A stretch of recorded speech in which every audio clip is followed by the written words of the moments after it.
the Awaken Your Ego podcast with Joanne and Ariana. We are a health podcast that explores topics to do with biohacking and self-discovery. We are also on the self-discovery journey, and we want to attract listeners that are doing the same in order to help them realize they're not alone. Ego differs from conventional medical spas and wellness centers.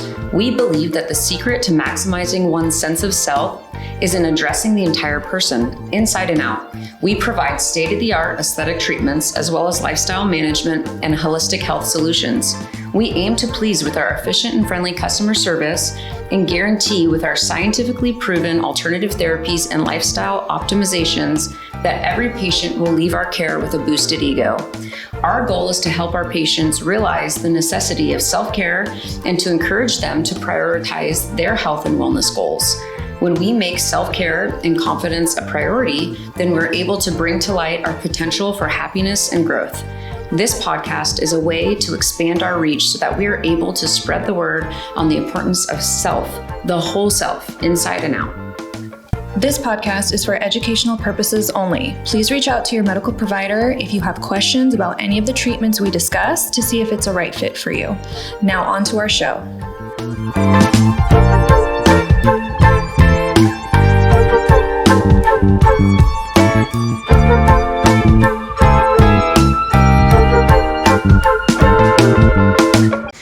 Hey guys, it's Ariana and Joanne here, and today we have Dr. Nina on our podcast. Hello, Dr. Nina. Hello. Welcome, and we're super excited to have you here. She's one of our awesome providers at Ego Beauty and Wellness, and we're excited to get to know her a little bit more. Mm-hmm.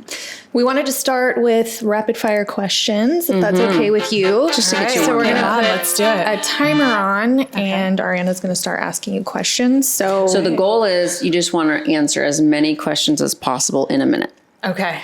Let's So do first this. thing that comes to mind, Got it. ready, go. summer or winter? Summer. NSYNC or Backstreet Boys? Neither. Come on. Pizza or pasta? Pasta. Brunch or dinner? Brunch. Cats or dogs?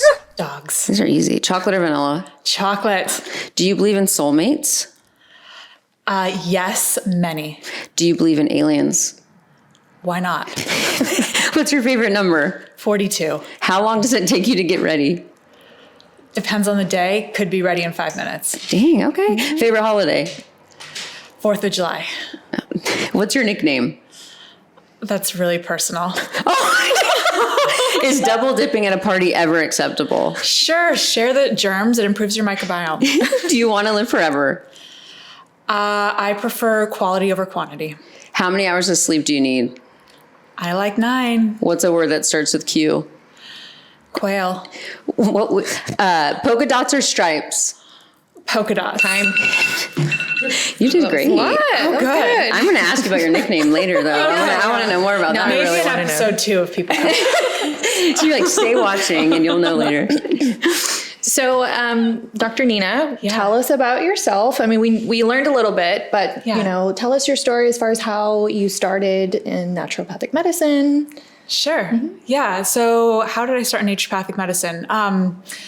I had a communication studies degree and was working in sales for a while, selling who's its and what's its and whatever to whoever would buy it. And I was totally unfulfilled, and had an interest in health for a really long time. And also had experienced issues with my own health around my thyroid. And I'd been to the doctor and was diagnosed with an autoimmune thyroid condition, and they gave me medication and I felt better, but not ever great. And really, I felt like I was kind of on a roller coaster. Like I'd have like good days and bad days, and it just was like Something was frustrating. still off. Yeah. Yeah, exactly. And so it was really through just like looking online at like, what could I do? And then I stumbled upon naturopathic medicine, and then I realized you could go to school for this and become a doctor for this. And I was like, well, there's nothing else I'm really interested in, and this is super interesting. And so I might as well go learn about it, and maybe in the process, I'll help heal myself. And from there, it's just been an adventure of, working on my own health and healing, and then being able to extend that outward to helping other people. No, that's amazing. What are some of, I guess, I want to get into like, what are your favorite parts about naturopathic medicine and patient care? Like because I know you said it's like a lot more fulfilling than your previous job. Like what parts of it do you feel like really help you feel energized and fulfilled? Well, I know that what I'm doing now, and the information and like the knowledge that I share with people, that if they will implement it, that it works. Mm-hmm. So I think about like my previous career where I was selling whatever it was. And it's like, I wasn't really behind it. I wasn't really passionate about it because I didn't really care. But with naturopathic medicine, like I know that it works. Mm-hmm. And I know that if people follow the steps that they need to follow, and that's going to be different for every person, that they're going to experience massive changes and benefits in their life. And so I can just really get behind it. That's what really drives me. You're like not working for a paycheck, you're working to help others. And I feel like when you have that intent, I feel like that's a lot more to gain as well for you. I totally get that. I mean, I feel like, sometimes you probably heard the question or someone's asked you, like, if you weren't going to be paid to do something, like what would you do every day? And I don't know how many hours I would work as a naturopathic doctor necessarily, but like I would end up doing this or something like this in some capacity regardless. I mean, even when I'm out with friends or people will ask me what I do, like I answer questions about people's health and it doesn't feel like I'm working. It's just like, it almost feels like this is what I'm just supposed to be doing on this earth. And so I just naturally do it. Yeah, it's something that you're legitimately passionate about, and that passion is your purpose because you use that to serve other people. Yeah, and I guess I just sort of stumbled upon it, really. So, yeah. No, it's beautiful. You were led to it, right? But I feel like that's really cool that now you know that that's your purpose and that's where you're headed, and you help a lot of people. Even I've only known you for like about a year, but I've seen you change lives for sure. That's awesome.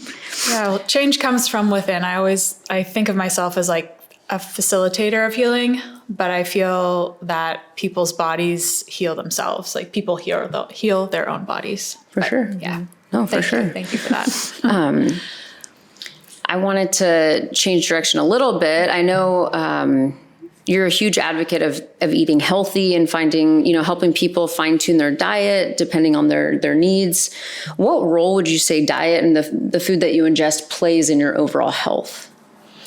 Yeah, so nutrition is definitely one aspect of a person's healthcare that I address. And I think it's critically important, like very, very important. And I often explain it to patients in the way that if you're trying to build a house, for example, you need a foundation, and then you're going to build your house on that foundation. Well, that foundation is going to be composed of the essentials of your health. And to me, I find the most important things for that foundation. It's going to include your nutrition. It's going to include your sleep. It's going to include your stress management and like your relationships, and your movement or activity or exercise. If you have those things dialed in, then you can start to build the house. So that's where we start to use things like supplements and hormones and peptide therapies and platelet-rich plasma. And I might be saying things that don't make sense right now, but we can talk about them later. But you start adding in some of the more like, I don't know the sexy therapies, like the kind of, like the fun optimizing therapies. Exactly. But I guess that's a roundabout way of saying that nutrition is so critically important, that if you don't have, because nutrition really, what you're eating every day that goes into your body, and that's the foundation. Those are the foundational building blocks that your body's going to use to be able to walk, think, your heartbeat, your eyes to blink, like let alone all the other millions of processes that happen in the body. And we don't always think about that, but like food is medicine. Yeah. Food can either be like your body's best friend and serve you in such a wonderful way, or it can also be a real toxin for you and really deter you from being able to be able to feel and function at your best. It's just those building blocks that you need. I could go on and on. So what would you say are the staples for nutrition? Like what's important for you to teach your patients, what to eat, how to eat? Yeah. So, I mean, I guess in the simplest ways, one of the examples I'll often use is, because people will come in, they're like, I've been told to eat so many different ways or so many different things. I'm like, I don't even know what to fat diets. Yeah. Oh my gosh. Yeah. And they're like, I don't even know what to eat anymore. And so, I'll tell people if what's on your plate could have either grown on a farm or walked off of a farm, eat it. Love that. Like if it's something that's in like a colorful package with a bunch of writing on it, or there's a bunch of ingredients on the back and you don't know what they are, you don't know what they mean, it's not meant to be in your body. So now I can't even quite remember exactly what the question was. But what are the staples of a good nutritious? Yeah. Okay. Yeah. So I guess to kind of break that down a little bit further, you need protein, you need fat, and you need carbohydrates. The extent to which you need carbohydrates is going to vary from person to person and how active they are, what stage of life they're in, and some other factors. But those three things are really important. And I know, Ariana, you've heard me talk a lot about animal protein and how important I think that is. So that's something that I find with a lot of patients on their labs that I see, especially I see iron deficiency anemia happening, and that's simply because people aren't getting enough protein, animal protein specifically. We know that there's iron in things like spinach. I get it. I know that it's in other foods as well, but not enough and not in an absorbable form or well-absorbed form. So.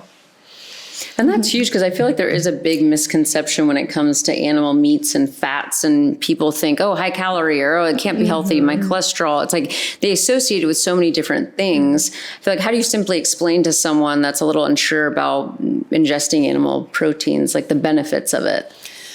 Well, there's a few things to keep in mind. So if we start with protein, protein is made up of what are called amino acids. So amino acids are the building blocks of what make up protein. And if you don't have, and by eating animal protein, you get all 22 amino acids. If you're on just a plant-based or vegetarian or vegan diet, then you're not going to get all 22 amino acids. I mean, you can, but for example, if you were to eat one chicken breast, and let's just, for example, when you would eat one chicken breast, you would have to eat 6 cups of quinoa to get that same like amino acid profile as that chicken breast. And if you eat 6 cups of quinoa 3 times a day, plus whatever else you're eating, like you're going to end up obese, which is a whole nother podcast. But it's anyway, so there can be a challenge in, so it's more effective in delivering the nutrients then, right? It's like smaller amounts, you get all the amino acids you need. And Yeah. So kind of like I was saying before, you said like, do you want to live to be 100? How do you want to live to be forever? And I said, I prefer quality over quantity. It's the same thing. When you look at protein, animal protein, that's quality. I'm not saying that all plant protein is bad. It is not at all. And I think people should eat some plant proteins for sure. But again, quality over quantity. And what that's going to do is it's going to help when you have that protein, it helps to build your neurotransmitters, which are the chemical signalers in your brain that help with, your mood or your sleep or, cognition, thinking, so many different things. Your protein will also help to build your hormones. And so whenever I say hormones, a lot of people think, oh, hormones, that's women, that's their periods, that's like that sort of stuff, which it is. Like it does mean like estrogen and progesterone, but hormones, that includes testosterone as well. It includes hormones from what are called your adrenal glands that are intimately related with your sleep wake cycle, stress levels, immune system function. It's also related to hormones like your blood sugar regulating hormones, right? So insulin is another one. Melatonin, which is a hormone released from the brain that's important for sleep. So many hormones. When people come in and they tell me they can't sleep or their mood's down or their energy's down, one of the first things I ask is, what are you eating? Because we want to know about their nutrition and their protein intake. I think you'd asked about fat as well. Yeah, fats right? too. I mean, I feel like that scares a lot of people, like animal fats, like it's going to make them fatter, kind of thing. Yeah, so it's actually a myth. You only, and there's a lot of research to back this up, but dietary cholesterol, so the fat that you ingest, your body only will absorb about 10 to 15% of your dietary cholesterol. Mm-hmm. So folks really need to not be concerned about, hey, there's high cholesterol on my lab panel, therefore I must be eating too much cholesterol. Where we actually generate the most cholesterol in our body, it happens when there's inflammation in the body. And when it comes to nutrition, how does inflammation get started? It gets started when we eat a lot of things that break down into sugar or glucose, also known as glucose. So that's going to be your grain-based foods or sweets, or sugar. So things like breads, rice, pasta, tortillas, corn, chips, crackers, all of those things, and your sugar or sweets or excess fruit will break down into sugar in the body. And then that essentially creates a low-grade inflammation in the body. Think of it like a low-grade fire. And that low-grade fire, that low-grade inflammatory process signals to the liver, hey, liver, there's a fire here, we need some help. And the liver says, okay, body, because the body's really smart. The body wants to help you out. Yeah. And the liver will then release cholesterol to put out the fire. It's like sealing a flatten a tire, to put that cholesterol out. Mm-hmm. And we keep eating these foods, which are, breaking down into sugar, and we keep releasing this cholesterol, and then we see those lab elevations. So that's where people need to be really careful if they're concerned about elevated cholesterol or lipid levels and, what they're ingesting as far as their diet goes. I kid you not. I went to the movie theater this weekend, and I know popcorn's bad, and I don't usually eat it, but it sounded and smelled so good. So I ate it, and I probably ate way too much of it, but I felt freaking awful. Like I slept like crap. The next day I woke up, I felt lethargic, and I couldn't put my finger on it. I'm like, I had plenty of rest. Like, what's my problem? And the only thing I could correlate was my popcorn ingestion. I'm like, I really feel like it inflamed something, and I feel like horrendous. Yeah. Yeah, and it's not to say sometimes we're going to go to the movie theater and we want to have the popcorn, and I'm not sitting here being like, never have a sandwich again, never have the popcorn again. But there's things that you can actually do to help mitigate that response so that your body feels better. Can you tell us about that? Yeah, what are the secrets? Sure. What are the tricks? Sure. So what we're doing is essentially helping to keep your blood sugar nice and stable so that when you eat those foods that turn into sugar, or glucose, same thing. You eat the foods, they turn into sugar, and your blood sugar spikes, and then it drops. And then, like you said, and then I felt like garbage. Mm-hmm. So what you can do is if you're going to have starchy foods, like popcorn, for example, have them after you've eaten a protein and after you've eaten your protein and your fiber. So have some salad, have, some ground beef, and then go and have your popcorn. Or for example, if you're having someone serving pasta that night for dinner, but they're also serving a pork roast and some grilled asparagus, eat the grilled asparagus, eat the pork roast, and then have a small amount of the pasta. And your blood sugar will actually go more like this. So you feel like, okay, rather than, I feel good. Because a lot of times we eat those foods, we're like, yeah, I feel great for 45 minutes. And you're like, oh my gosh, nap time, right? Yeah. So that's one thing you can do. Another little hack you can do is you can actually have a tablespoon of apple cider vinegar or 500 milligrams of what's called berberine, which is a botanical. And you can do that about 15 minutes before you eat. And that will also blunt your blood sugar response. So blunt that spike and dip. Definitely a life hack right there. Yeah. So get your berberine, everybody.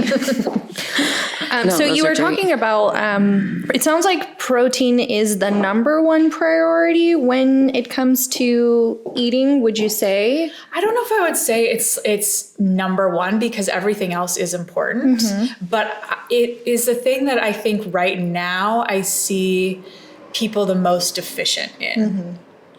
So what would you recommend would be general serving size for protein throughout the day? I guess not to say everyone. Quantity? Yeah, everyone's a little bit different, but generally, what should someone aim for? Yeah. And part of that's going to depend on, well, we won't get into the nuances. I would say if we're to give a general number, ideally I like to see people eating 3 times a day, and ideally not snacking. This is if we're going to do things, optimally. And so if you're to do that, you want to eat a bare minimum of 30 grams of animal protein per meal. And the reason for that is that 30 gram threshold turns on a process in your body called muscle protein synthesis. And again, this is probably a topic for another podcast, but by turning on muscle protein synthesis, which you can do by just eating protein, it's something you can do by lifting weights too, but just by eating protein, you're then helping to build muscle mass, and the amount of muscle mass that you have is what's going to help you to live a long and healthy. One of the things that's going to help you to live a long and healthy life. So I tend to be long-winded. I know that, working on it, everybody, perfect. But That's about perfect. 30 grams minimum, 30 to 50 really. And if you're looking to lose weight and you're someone who's active, let's say your goal weight's 150 pounds, you want to aim for around 1 gram per pound of desired body weight. So that person, it would be about 150 grams daily. So you're looking at, say, about 50 grams per meal. So that, if you're not at home measuring, it's probably about, like, if you look at your palm, 30 grams is probably your palm, and maybe like a palm and a half per meal to hit that mark for that 150 pound person, for that example. Oh, I love that. And thank you for all of that advice with the nutrition. I feel like that's awesome. And I've learned things for sure. But I want to ask you before we go, what are a few things you do on a daily basis for like self-care? Yeah. What do I do? So each morning, I guess I could just kind of take you through a day. That might help me out to frame it here. In the morning, I really try not to look at my phone for the first 30 minutes that I'm awake. And that's because if you first look at your phone, the type of light that it emits actually messes with your circadian rhythm and your sleep-wake cycle. And it also, if you jump right into that, you're going to spike your cortisol. And it's like, oh my gosh, okay, what do I have to do? What's going on? And it doesn't allow you to really ease into the day. So I try not to look at my phone first thing in the morning.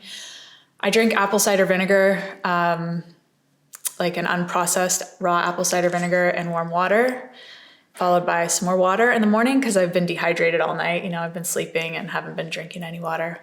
And then I always go for a walk in the morning. So I like to get sunlight directly into my eyes. I don't wear sunglasses. I don't wear contacts. And I go out for a walk just to get full spectrum light in my eyes, again, to support my sleep. Sleep's something I've been challenged with personally. So I try to do whatever I can to optimize my chances of having a good night's sleep. And then I nourish myself with good food most of the time. I do have a sweet tooth, I'm not gonna lie. So what's your biggest craving? Sometimes, yeah. So sometimes self-care looks like, a dark chocolate bar. And sometimes self-care looks like taking some gluten, dairy, digest enzymes and then having some ice cream. That sounds crazy. Hoping just not to have the stomachache after because I took the enzymes. And yeah, I don't know. I think also just being outside, being in nature, and definitely my yoga practice are huge for self-care. And then maintaining my relationships with people, especially as I'm getting older. But no, we're all aging, right? And it's something I've been noticing a lot the last few years is like my relationships with whether it's family members or, other loved ones, or as I call it, my soul family, like all my really good friends and people that I, Because that's cute. I like that. Yeah. Just really nourishing those relationships is, it just brings me so much joy and like a sense of feeling grounded. So that's awesome. Those are my big ones. Yeah. That's really cool. And I remember a while back you were telling me about red light therapy and how you're working on your grip, and have you still been doing those things? Yeah. So I have a red light therapy device. It's just like a big, I don't know. Well, you can get them in all sizes, but I guess the one I have is for full body. So it's maybe like 3.5 feet tall by like 1.5 feet, and it hangs over a door. So I'll stand in front of that before I go to bed, and I do like 7 minutes on either side, and it basically helps to upregulate what's called your mitochondrial function, which again, wow, we have a lot of podcast topics that we can follow up on here. But it helps with like energy and sleep and muscle recovery, and it's good for your skin, which is another thing that's been challenging for me. So I like to stand in front of the red light therapy and I love that. We were just talking to KW Recovery the other day about red light therapy, and she offers that at her facility as well. And I think it's something that's really like can be very beneficial, but not a lot of people know about it yet. So it's awesome that you're already kind of on that train. But. Yeah, I picked one up along the way somewhere. So. Well, awesome. So is there anything, I kind of wanted to ask this question, anything that you're currently working on, any projects that you're excited about? Yeah. Anything you're learning? Yeah. So we have been working at Ego Wellness to, as you guys have seen and know about, doing more platelet-rich plasma injections to help to regenerate joints, tendons, ligaments, cartilage. So I'm super excited about that. It's something that like I've been trying to get into over the past decade as I've been practicing as a naturopathic doctor, and I've done it a little bit at different phases of my career, but haven't really taken that deep dive. And I'm just looking forward to really expanding that and making it like a focal point of Ego Wellness right now. So. And she's a fantastic injector. So if you need joint injections, hit her up. For someone who doesn't really know what platelet-rich plasma is, would you mind just kind of explaining it a little bit? Sure. Yeah. So we'll have a lot of people that will come in, they have injuries or they have just wear and tear. You know, maybe they're older, or maybe they're younger and they're athletic, or maybe they just, were hiking and hurt their knee. So what we can do is we can draw out their blood, and then we use a particular type of centrifuge, and we spin that blood down. And that particular type of centrifuge, it takes the red cells and puts them on the bottom. And then the white section is your platelet-rich plasma. And also, we'll keep it simple. It's your platelet-rich plasma. It's your liquid gold. It's really important. It's what we put into the syringe and then inject into the area that's damaged. So whether it's that tendon or that ligament, that joint, that the cartilage that needs regeneration, we inject the platelet-rich plasma in there. And why it's liquid gold really is because it has the potential to and the ability to then call upon our body's own growth factors and stem cells. And what those cells do, the growth factors and stem cells, the platelet-rich plasma says, hey, growth factors, hey, stem cells, come over here. This area is damaged and it needs to be rebuilt. Stem cells come to the area. The beauty of stem cells is that a stem cell by nature can turn into any kind of cell. So if the stem cell gets called on over to a damaged knee and there isn't enough cartilage in that knee, the stem cell says, oh, okay, I need to turn into, a cell for, that's a knee cartilage cell, right? And it does that, and it over time replicates and grows, and we have new tissue growing. And so then folks don't need to go in for the surgery, or they're able to get back to doing their, golf or tennis or playing with the grandkids or whatever it is pretty darn quickly. And it's a great alternative to surgery or, steroid shots or, other more invasive or potentially damaging treatments. No, I love that. And I love that it's a natural way to do that. Like you said, you're using your own cells in your own body to heal yourself. And I feel like in order to enhance those effects, like you can through good diet, through good supplementation, I feel like there's ways to make that even more effective. But we've seen some really cool results with the PRP. Oh, yeah. It's exciting. Yeah. All right. Well, thank you for coming on. Thank you. Thank you for having me. This was fun. We'll do it again. Don't forget to follow us on Instagram and Facebook. And we have Nina on there all the time, just educating. And so it's good to give us a follow so you can see get more life hacks from her. Happy anytime. Thank you for listening to Awaken Your Ego, a podcast that explores biohacking and self-discovery. We hope you follow us on Instagram and Facebook to stay up to date on what we're working on in your area. Bye.